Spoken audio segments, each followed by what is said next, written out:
Hi, Chow. Today I'd like to talk about Jake Schneider, a 35-year-old man who's come to see me about anxiety and possible cognitive difficulties that he's been experiencing, so specifically in his workplace, but that he has noticed is bleeding out into other life domains, such as his social and physical functioning. My long-term goals for him is to help him learn and implement coping management strategies for his anxiety that should reduce that experience and also hopefully improve his daily functioning. For short-term goals, I'd like to help him understand how anxiety affects your cognitive function and also your physiological arousal, your physiology, and learn a strategy to reduce arousal. Why I've chosen to do that is because I noticed when he came into session, he was he was quite agitated, fiddling, not making eye contact. And though it wasn't a priority for him, he mentioned how he has been struggling to eat and has lost several kilos and had significantly reduced sleep quality, and is experiencing fatigue daily, which can't be helping his daily function. Particularly, in addition to that, he's also expressed a strong preference to work on his cognitive difficulties first. However, I believe that his cognitive difficulties are are a direct symptom of his anxiety. And it's clear that from his interview that he doesn't understand that they are connected, indicating low psychoeducation. So that's why so much of this short-term goal is to really enhance that understanding of how anxiety is experienced other outside of just your anxious thoughts. um, and to help them understand why we're doing anxiety management and not something else. So I've chosen to do CBT in a modular way as opposed to a manualized way because that's allows me to target and order CBT skills to his specific skills and deficits, as opposed to a manualized approach because it's has been shown to have steeper trajectories and improvement, and also allows me to incorporate other elements. For instance, when it comes to GAD, for generalized anxiety disorder, which seems most likely in Jake's case, given his mother's family history, I can incorporate mindfulness-based cognitive therapy, or if the more performance social aspects of his anxiety become more serious or more apparent, through therapy, I can incorporate exposure elements. It's very flexible.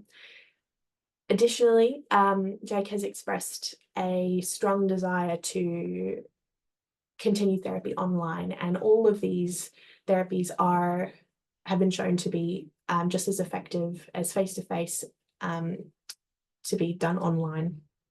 And given Jake's perceived time poverty, I don't imagine he'll engage with therapy ongoingly if I don't make this allowance.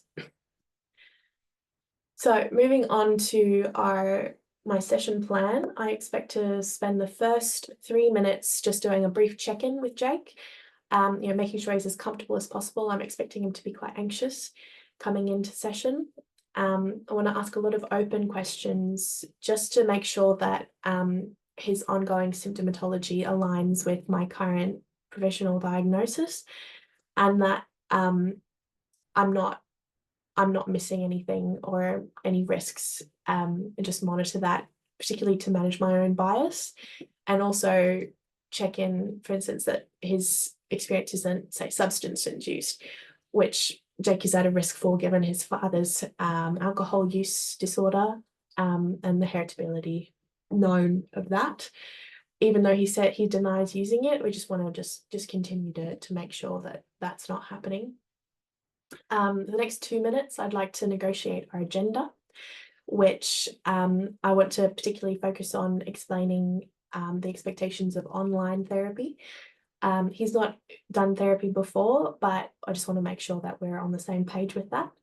And I'll just let him know that we'll be talking throughout the session, we'll be talking more about the experience of anxiety, learning something that can help him cope day to day, talking a little bit about homework, but really we're going to leave that to the end of the session, not talk about it now. And then last but not least, we do a debrief.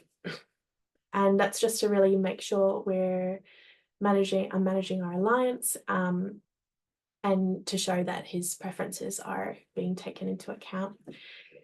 The next 20 minutes, so the bulk of the session, will be devoted to psychoeducation, where we'll be talking about anxiety's relationship to cognitive function and the physiology.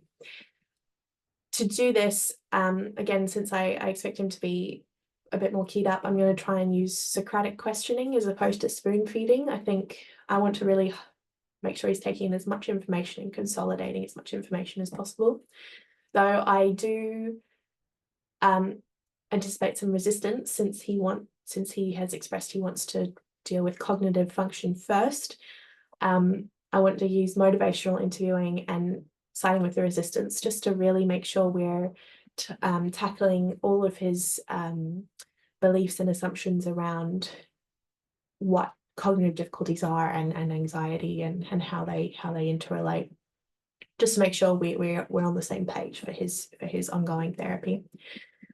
The next 10 minutes will be devoted to a arousal reduction technique. I've chosen the 4-2-6 controlled breathing technique.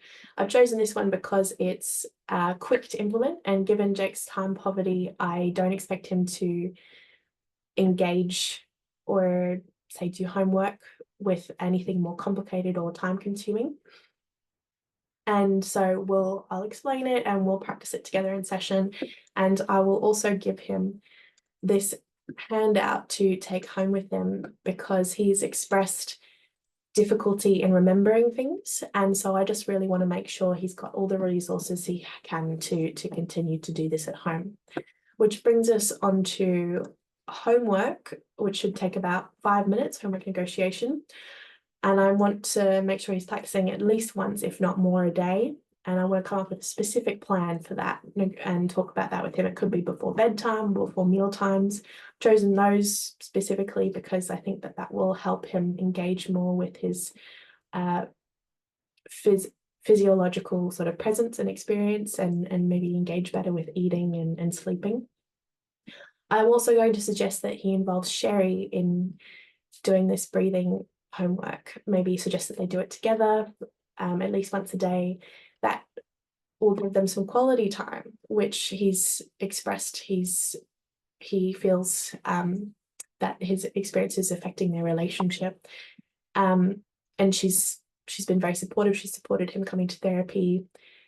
And I'm also hoping that involving her might utilize social facilitation and keep him on top of his homework, which he might not prioritize given his high anxiety about work.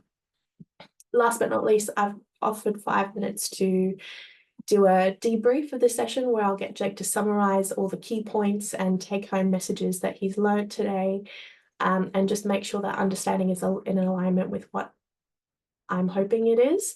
And also to check and to ask Jake for his appraisal of the session, check if everything's working for him, if anything doesn't sit right, so that he's really aware that this is a collaborative process and that I'm wanting to make this as best and engaging for him personally as possible.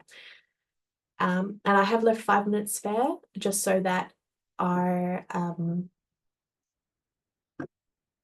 that in case anything bleeds over.